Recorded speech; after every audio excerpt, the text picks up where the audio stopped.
Łaza!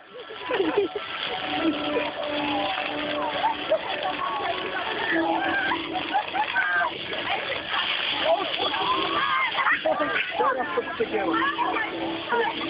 Przegięło, nie? Dobra.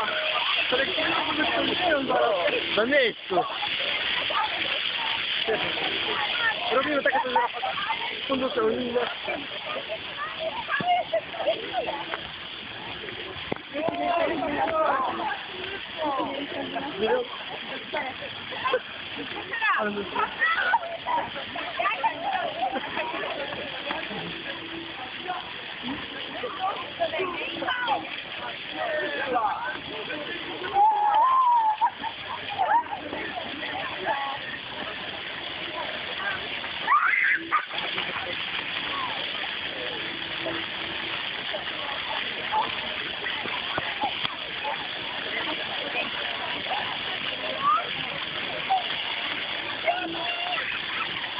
Zresztą muszę mieć tacy, bo tak się lekko ruszą.